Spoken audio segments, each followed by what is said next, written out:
to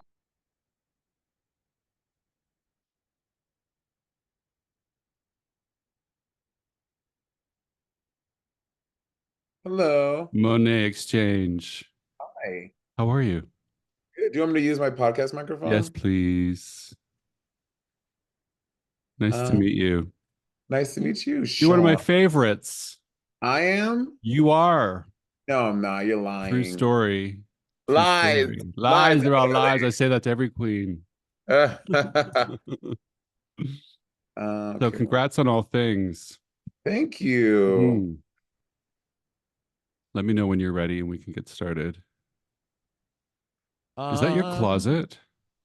yeah, it's my little drag garage Holy cow. all the clothes and things. Oh my God, you need a garage.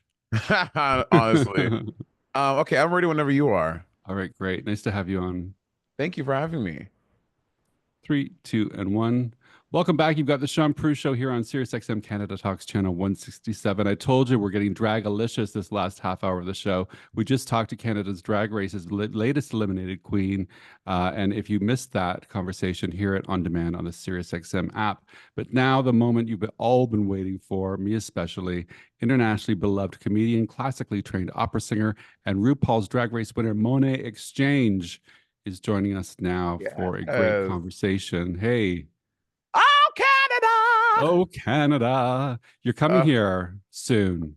I know I'm coming. I have not been to Canada. I feel like there was a point in my career I was in Canada like once a week, and now I haven't been to Canada in, oh my God, I think the last time I was there was maybe just for laughs, Toronto, which was like in September 22. I don't remember. It's been so long. Well, welcome back in advance. Thank you. Thank you. I love Canada. Canada loves you. I love you. As I was saying before we started to record, you're one of my favorites from RuPaul's Drag Race. And I Really. said, you said that to all the girls, but I want a super fan to go through every episode and comb the footage to let me know if it's been said before. No, I say that to very few. That's the truth. You are bringing your critically acclaimed one-woman show, Life Be Lifin', Yeah. across the US and Canada beginning in the new year, January 9th to February 2nd. Hmm. Congratulations on that. Before we get to that, though, I just heard a rumor that you're hosting Pit Stop. Yes, she is. The bitch is back. We have booted Bob, we blocked Bianca, and we have canceled Trixie, honey. And I am making my way back as the rightful host of the Hostess pit of the stop. mostess. Well, that's going to be Yes. so great. That starts in the new year for you. Busy new Yeah. year. Yeah, I mean, every year, the thing as an artist, like I remember in Joan Rivers' documentary or something she did, she was like, when she looks through a calendar, she didn't see anything on the book. She was like, "Oh my God, I'm over. My career is done." And she like freak out. And if Joan Rivers, obviously, she was never It done. was She was Joan always Rivers, fucking yeah. incredible. And then so that's kind of like me. Like towards the end of the year, I'm like, "Oh my God, there's nothing on the calendar. My career is over. What am I gonna do?" And then by December, I'm like, "Oh, here, girl. The first 6 months are already booking up." What made you want to do a one-woman show? Oh my God. As an artiste, Mhm. as someone who loves art and someone is and I am a child of art, I've one-woman shows have always appealed to me, and I've always been a fan of seeing people's going to see people's one-woman shows, especially living in New York, that I feel like there was always a one-woman show popping up at some small theater here or there, or big ones that I couldn't afford to go to at the time. And so I love the art of a woman show because it is what you make it. It is this thing, it can be as grand or as minimal Mhm. or as emotional or as sterile as you want to. And so when I went on to embark on this journey of the show, I knew what I wanted to say. Well, I did not know what I wanted to say. That's not true. I found out what I was going to say. And when I landed on something with the help of my amazing sister and friend and director of the show, BenDeLaCreme, I was BenDeLaCreme. super, super happy with the product that we ended up with. So, what's the process? Take us through the process of creating this. You said you didn't quite know what you wanted to say, but then you landed on it. What does that mean?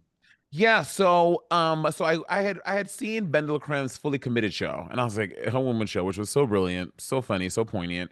And then so when I decided when Edinburgh, because Edinburgh reached out to me like April of 23. They're like, hey, we would love Monet to come and do some stand-up because I started doing stand-up at that point. And I was like, "Ugh, I don't want to do stand. I want something different. I want to do a woman show." So I hit a brand. I was like, "Hey, I want to do this woman show. Can we have lunch? I just want to pick your brain about your process because Mm. I think you're so talented and you're really good. I just like to like see what you're like, know a little bit about your process." She's like, "Sure." So we had lunch. We talked through some things, and I took all the information and I went home and I was like feverishly writing and trying to plot what I was gonna do. And then like a few days later, she called me. She's like, "Hey, so you know that meeting we had?" She's like, "I want to be more involved." And she's like, "I think you're so smart and I think you're so brilliant. I would love to be a part of your process if you would have me." I was like, "Bitch, yes." He's a wonderful director. Amazing. So I was Yeah. like, absolutely.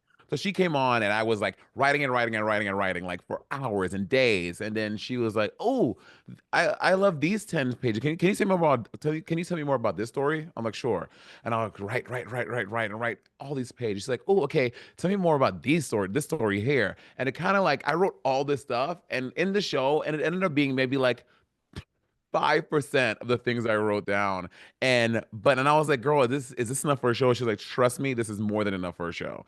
And she kind of helped me like thread the needle to like make to how these stories all worked and weave together. And then we ended up with Life Be Life and this like emotional, funny show. And when people come to the show and I get all the mentions afterwards of people like, "Monet, I did not expect to cry tonight. That I cannot believe like you did it." Like this like to see people's reactions to the show, it just validates all the things that I had. Because you go through this world and I'm like, no one's gonna like it. I don't know if people like it. No one wants to see this from a drag queen. It's as though, but, and then to get a response of people really enjoying the show and connecting with me how I wanted them to, it's really beautiful and I love it.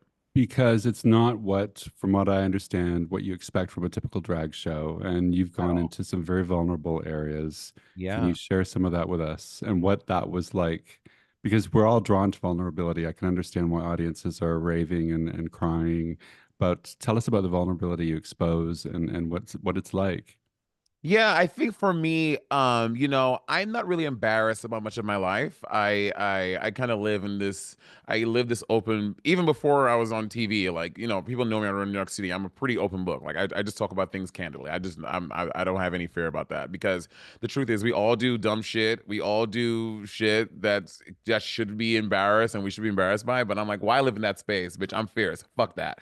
So when I was going to write the show, oh my God, I'm literally cursing up a storm. I'm gonna get canceled. My Sorry. producer will kill me, but that's okay. Sorry. No more cursing. And then so in this show, and I wanted to talk about these really vulnerable things, whether it be, jerking off in a basement with a schoolmate, or That's more whether swearing, sort of. oh, jerking off. I think so. Sorry. Um, Fondling myself. fondling myself in a Fondling myself. fondling myself in a basement with a schoolmate, or getting broken up with at a gay bar, or some other things that I talk about in the story, and it's all about finding my voice. And yes, an intimate experience in a basement with a classmate.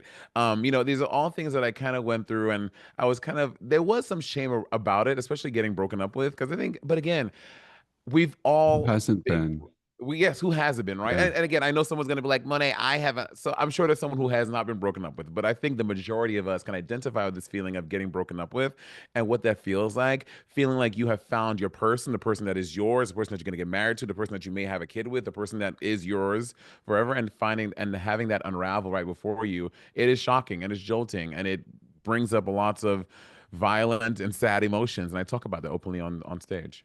How was Edinburgh, the Fringe Festival there? Because that's the king of all festivals, and Yeah, it's hard to get in. You were invited, so that says a lot, but hard to get in and really tough audiences. How was it? Yeah, well, British audiences I find are just tough. Like a British Yeah. audience, you can go up there and set yourself on fire, and they're like, "Saying it, love." So, going to the Fringe Festival, it is this amazing thing where you have these like I want to say thousands of these shows, right? From shows that are just one person with or In a a big pub. cast of at a pub, Yeah. like clipping their toenails and like gluing it to their eyebrows. It's just an array of all sorts of shows.